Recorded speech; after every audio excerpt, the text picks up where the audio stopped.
चौंकाने वाली घटना हुई। दिल्ली हाई कोर्ट के जस्टिस यशवंत वर्मा का सरकारी बंगला अचानक सुर्खियों में आ गया। वजह थी उनके आवास में लगी आग। दमकल की गाड़ियां धुआं बुझाने पहुंची, लेकिन उन्होंने जो मिला उसने पूरे देश को हिला दिया। स्टोर रूम के अंदर आधे जले हुए सैकड़ों नोटों से भरे बोरे, इतनी बड़ी बिना हिसाब की नकदी को देखकर हर कोई दंग रह गया। सवाल उठे कि यह पैसा यहां कैसे आया? क्या जस्टिस साहब को इसकी खबर थी? जस्टिस वर्मा ने तुरंत कहा, यह सब एक साजिश है। मेरे स्टोर रूम की चाबी कई लोगों के पास थी, लेकिन इस आग ने सिर्फ लकड़ी और छप्पर नहीं जलाया, बल्कि काला दाग लगाया न्यायपालिका की प्रतिष्ठा पर, कालिक का दाग छोड़ दिया। सुप्रीम कोर्ट के चीफ जस्टिस संजीव खन्ना ने इस मामले की इन हाउस जांच बैठाई। रिपोर्ट आई और इसका क्या नतीजा निकला, अपनी स्टोरी में मैं आपको बताऊंगा। और आखिर क्यों उन्हें हर तरह के न्यायिक कार्य से हटा दिया गया और इलाहाबाद हाई कोर्ट में ट्रांसफर कर दिया गया। लोकसभा स्पीकर ओम बिरला ने 3 सदस्यीय समिति का गठन किया। उस समिति में कौन कौन लोग हैं और इस मामले की तहकीकात करेंगे ये लोग, और महाभियोग की प्रक्रिया भी शुरू हो जाएगी। यानी अगर दोषी पाए गए तो वे न केवल पद से हटेंगे, बल्कि पेंशन, रिटायरमेंट लाभ भी खो देंगे और शायद जिंदगी भर की कमाई, इज्जत भी। यह सिर्फ एक जज की कहानी नहीं है, बल्कि भारत की न्यायपालिका में जवाबदेही बनाम स्वतंत्रता की बहस है। सवाल है कि क्या हमारी न्याय व्यवस्था में ऐसे आरोपों पर सही और निष्पक्ष कार्रवाई हो पाएगी? आखिर इतना पैसा एक जज के पास कैसे आया? क्या यह कोई साजिश थी? तो असली गुनाहगार कौन है? मित्र, सभी प्रश्नों के उत्तर देने का मैं प्रयास करूंगा। बस आप 5 सेकंड का वक्त निकालिए, अपनी उंगलियों को अपने मोबाइल पर फिराइए और मेरे चैनल को लाइक सब्सक्राइब कर दीजिए, ताकि आप मेरे मित्र बन जाएं और आपको मैं ऐसे ही एक्साइटेड स्टोरियां सुना पाऊं।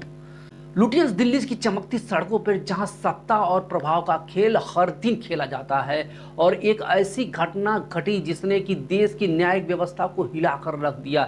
यह कहानी है जस्टिस यशवंत वर्मा की, एक सम्मानित हाई कोर्ट जज की और देश के दूसरे सीनियर जज, जिनके की सरकारी आवास में एक आग ने न केवल धुआं उठाया, बल्कि एक बड़े भ्रष्टाचार के घोटाले का पर्दाफाश किया। यह कहानी सत्य, विश्वास और न्याय की खोज की है, जिसमें कि सवाल उठते हैं कि क्या कोई इतना ऊंचा उठ सकता है कि वह कानून की पहुंच से बाहर हो जाएगा। 14 मार्च 2025 की रात थी। दिल्ली का ठंडा मौसम गर्मियों की ओर बढ़ रहा था और जस्टिस यशवंत वर्मा अपने परिवार के साथ भोपाल में थे। उनके सरकारी बंगले में अचानक आग लग गई। परिवार के सदस्यों ने तुरंत फायर ब्रिगेड और पुलिस को सूचना दी। आग बुझाने के बाद जब दमकल कर्मी और पुलिस ने बंगले का मुआयना किया तो एक स्टोर रूम में जले हुए नोटों की बोरियां मिली और फायर फाइटर के मुंह से निकला, इतने गांधी जी।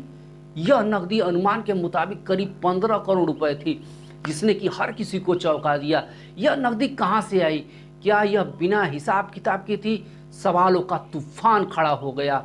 जस्टिस यशवंत वर्मा, जो कि इलाहाबाद हाई कोर्ट से दिल्ली हाई कोर्ट में 2021 में ट्रांसफर हुए थे और एक सम्मानित नाम थे, उन्होंने संवैधानिक कानून, श्रम कानून, कराधान जैसे क्षेत्रों में अपनी विशेषज्ञता बनाई थी। उनका जन्म 6 जनवरी 1969 को इलाहाबाद में हुआ था और उन्होंने दिल्ली विश्वविद्यालय के हंसराज कॉलेज से बीकॉम और रीवा विश्वविद्यालय से एलएलबी की डिग्री हासिल की थी। 1988 में बार काउंसिल ऑफ इंडिया में उनका रजिस्ट्रेशन हुआ और 1992 में उन्होंने वकालत चालू कर दी।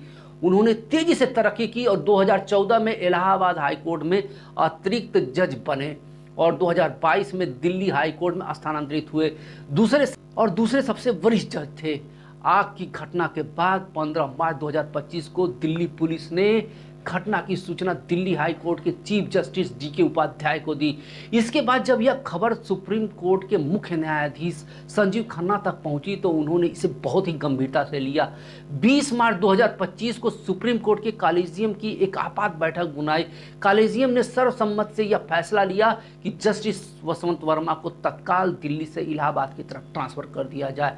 यह ट्रांसफर जांच से अलग था, लेकिन यह एक संदेश था कि यह मामला बहुत ही गंभीर है। स्थानांतरण पर high court Allahabad bar association ने जमकर इसका विरोध किया और बार अध्यक्ष ने कहा कि इलाहाबाद कोर्ट कोई डस्टबिन नहीं है। 21 मार्च 2025 को सीजीआई संजीव खन्ना ने जस्टिस यशवंत वर्मा से लिखित जवाब मांगा। जस्टिस वर्मा ने तुरंत अपनी सफाई दी। उन्होंने कहा कि इस नकदी से मेरा और मेरे परिवार का कोई संबंध नहीं है। स्टोर रूम में एक ऐसा स्थान है जहां पर कर्मचारी और ठेकेदार आसानी से आ जा सकते थे। यह बेतुका है कि कोई इतनी बड़ी नकदी ऐसी जगह पे रखेगा। उन्होंने यह दावा किया कि यह उनके खिलाफ एक साजिश हो रही है और मीडिया ने बिना जांच के उन्हें बदनाम किया। जब यशवंत वर्मा घर पे नहीं थे तभी आग लगी थी। क्या यह साजिश थी? लेकिन जांच में क्या हुआ आगे मैं बताऊंगा आपको, बस आप लोग थोड़ा सा इंतजार कीजिए। इसके बाद सीजीआई संजीव खन्ना ने 22 मार्च 2025 को एक 3 सदस्यीय समिति का गठन किया, जिसमें पंजाब हरियाणा हाई कोर्ट के मुख्य न्यायाधीश justice seal Nagu, Himachal Pradesh high court के मुख्य न्यायाधीश जस्टिस GS संधवालिया और कर्नाटक हाई कोर्ट के जज जस्टिस अनु शिवरामन शामिल थे। इस समिति के मामले की गहराई से जांच करने का जिम्मा सौंपा गया। समिति ने 3 मई 2025 को 64 पेज की रिपोर्ट सौंपी। स्टोर रूम से नकदी बरामद हुई जिसमें कि कुछ जली हुई थी। स्टोर रूम का एक्सेस केवल जस्टिस वर्मा और उनके परिवार के पास था। 15 मार्च की सुबह जली हुई नकदी हटाई गई जिसमें कि उनके प्राइवेट सेक्रेटरी राजेंद्र सिंह कर्की की भूमिका संदिग्ध थी। 55 गवाहों की जांच की गई जिसमें कि फायरमैन, पुलिस व स्टाफ शामिल था। जस्टिस वर्मा का व्यवहार बहुत ही अननेचुरल था। उन्होंने साजिश का आरोप लगाया लेकिन पुलिस में शिकायत नहीं की। भ्रष्टाचार सिद्ध हुआ जो कि संविधान के अनुच्छेद 124, 217 और 218 के तहत कार्रवाई योग्य है। इसके बाद सीजीआई संजीव खन्ना ने जस्टिस वर्मा से स्वेच्छा से इस्तीफा देने को कहा ताकि न्यायपालिका की गरिमा बनी रहे, लेकिन जस्टिस वर्मा ने इस्तीफा देने से इनकार कर दिया और उन्होंने कहा कि मैं निर्दोष हूं, मेरे खिलाफ कोई ठोस सबूत नहीं है। इसके बाद 9 मई 2025 को सीजीआई ने समिति पर रिपोर्ट और जस्टिस यशवंत वर्मा का जवाब राष्ट्रपति द्रौपदी मुर्मू और प्रधानमंत्री नरेंद्र मोदी को भेजा, जिसमें महाभियोग की प्रक्रिया शुरू करने की सिफारिश की गई। भारत के संविधान में जजों के हटाने की प्रक्रिया बहुत ही जटिल है। अनुच्छेद 124(4) और 2018 के तहत सुप्रीम कोर्ट या हाई कोर्ट के जज को केवल सिद्ध दुराचार या असमर्थता के आधार पर हटाया जा सकता है। इसके लिए लोकसभा में कम से कम 100 सांसदों या राज्यसभा में 50 सांसदों का प्रस्ताव पेश किया जाता है।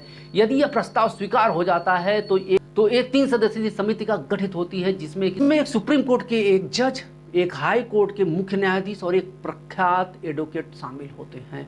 ये कौन कौन लोग हैं ये जानने के लिए बस दिल थाम के बैठिए। इसके बाद 12 अगस्त 2025 को लोकसभा स्पीकर ओम बिरला ने जस्टिस यशवंत वर्मा के खिलाफ महाभियोग का प्रस्ताव की जांच के लिए एक 3 सदस्यीय समिति का गठन किया। इस समिति में शामिल थे एक सुप्रीम कोर्ट के जज, एक हाई कोर्ट के मुख्य न्यायाधीश और एक प्रख्यात न्यायविद। लोकसभा स्पीकर ओम बिरला ने प्रस्ताव स्वीकार किया और 3 सदस्यीय जांच समिति के गठन में सुप्रीम कोर्ट के justice Arvind Kumar, Madras high court के चीफ जस्टिस मणिन्द्र मोहन श्रीवास्तव और वरिष्ठ अधिवक्ता BV Acharya, Karnataka high court के प्रतिष्ठित एडवोकेट है। समिति यशवंत वर्मा के आरोपों की जांच करेगी और रिपोर्ट देगी। यदि दोषी पाए गए तो लोकसभा और राज्यसभा में बहुमत से हटाया जा सकता है। संसद में क्रॉस पार्टी एकता दिखी जो कि न्यायपालिका में भ्रष्टाचार के खिलाफ मजबूत संदेश देना चाहेगी। जांच जारी है, परिणाम आना बाकी है। यह समिति अब मामले की गहराई से जांच करेगी और इसका फैसला यह तय करेगा कि क्या जस्टिस यशवंत वर्मा को पद से हटाया जाएगा। विपक्षी दलों ने भी मांग की है कि जांच की रिपोर्ट को संसद में रखा जाए ताकि पारदर्शिता बनी रहे, लेकिन फिर भी जस्टिस वर्मा ने अपनी बेगुनाही का दावा करते हुए कहा है कि मैं साजिश का शिकार हूं, मेरे खिलाफ कोई सबूत नहीं है। जस्टिस यशवंत वर्मा का मामला अभी भी अनसुलझा है। सुप्रीम कोर्ट ने उनकी याचिका खारिज कर दी है जिसमें कि उन्होंने जांच समिति की सिफारिश की चुनौती दी थी।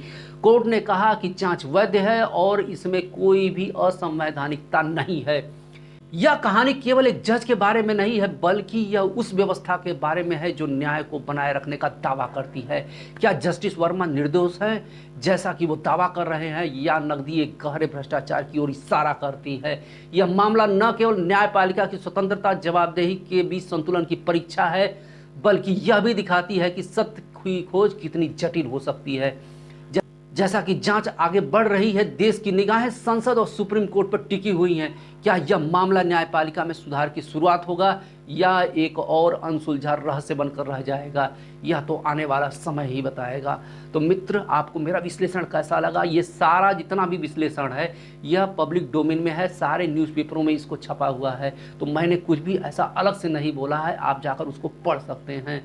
तो मित्र, आपका वीडियो देखने के लिए बहुत बहुत धन्यवाद। नमस्कार।